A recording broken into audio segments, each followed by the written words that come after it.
कामकाजी बहू। रवीना के 2 बच्चे थे।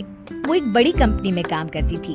उसके ऑफिस जाने के बाद उसकी सास उसके बच्चों को संभाला करती, लेकिन रवीना को इसकी कोई कदर नहीं थी। एक दिन रवीना अपनी माँ से फोन पर कहती है, मम्मी क्या बताऊं, मेरी सास तो बिल्कुल अच्छी नहीं है। कुछ समझती नहीं है कि मुझे कितना काम करना पड़ता है। एक तो ऑफिस तक का लंबा सफर और फिर 9 घंटे लगातार काम। बैठे बैठे तो मेरी पीठ अकड़ जाती है। खुद तो सारा दिन घर में मजे करती है, जब मन करा सोए, जब मन किया खाए। तभी उसकी सास वहाँ आ जाती है। अच्छा माँ, मैं बाद में आपको फोन करती हूँ। जी मम्मी जी, कोई काम है क्या आपको? क्या हुआ? रवीना बहू, सारा दिन तो तू ऑफिस के मजे लेती है, लेकिन यहाँ ये बच्चे मुझे आराम भी नहीं करने देते। मेरी तो तबीयत खराब हो रही है। तो आपको लगता है कि मैं दफ्तर में मौज करती हूँ? आपको क्या समझाऊं, छोड़िए। माँ, काम करना भी जरूरी है। मजबूरी नहीं होती तो मैं खुद ही अपने बच्चों को देख लेती। अब आज तो छुट्टी है ना, आज तो कम से कम घर का काम कर ले। बहू काम शुरू करती है। बच्चे के साथ काम करना उसके लिए असंभव हो जाता है। वो जाकर बच्चा सास को देती है और कहती है, मम्मी जी जरा बच्चा तो पकड़ लीजिए, मैं घर का काम कैसे करूं? जैसे मैं करती हूँ रोज बच्चे के साथ। तुझे बताऊं तो तू सोचती है कि कोई बड़ा काम तो है नहीं, बच्चा तो सोता रहता है। अब देख लिया। खैर, बस मैं यही तुझे समझाना चाहती थी। ला, बच्चा मुझे दे और काम कर। बहू मुंह बनाकर वहाँ से चली जाती है।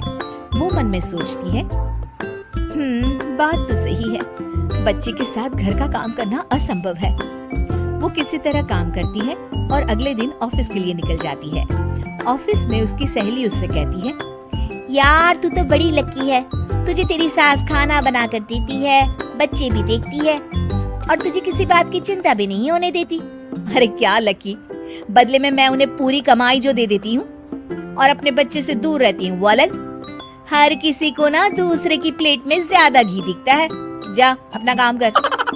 अरे फिर भी ये तो है, यहाँ हमारे बच्चे को मैं क्रैश में छोड़ती हूँ, हर पल डर लगा रहता है कि क्या कर रहा होगा। खैर चल, मुझे क्या।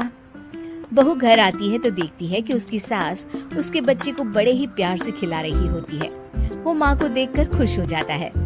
बहू मन में सोचती है कि बात तो सही है, सासू माँ सारा दिन काम करती है, मैं ऑफिस से आकर भी काम नहीं करती हूँ। वो सास के पास जाती है और कहती है, माँ जी थक गई आप? और क्या, सारा दिन चक्कर घीनी की तरह पूरे घर में घूमती रहती हूँ और अब उम्र भी नहीं रही।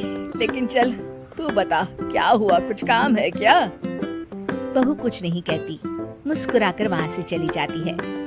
लेकिन अगले दिन सुबह सुबह बहू सास से पहले उठकर उन्हें चाय देती है। अरे आज सूरज कहाँ से उगा है, तू पहले उठ गई? चल अच्छा किया, मरने से पहले तेरे हाथ की चाय तो पी ली। चलो अब चलकर किचन में लगो। माँ जी, आपको आज से काम करने की जरूरत नहीं है। काम करने की जरूरत नहीं है मतलब? क्या तू करेगी आज से सारा काम? इतने अच्छे तो हमारे नसीब नहीं है भाई। नहीं माँ जी, मैं नहीं करूँगी, ना ही आप करेंगी, बल्कि ये करेगी। तभी वहाँ एक काम वाली बाई आ जाती है। ये कौन है बहू? माँ जी, ये नौकरानी है और आज से सारा काम यही करेगी। मुझे माफ कर दीजिए माँ जी, मैं नहीं समझ पाई कि आप थक जाती हैं। आज से आप सिर्फ आराम करिए और मुन्ने के साथ खेलिए। और सास बहू बच्चे के साथ खेलने लग जाते हैं।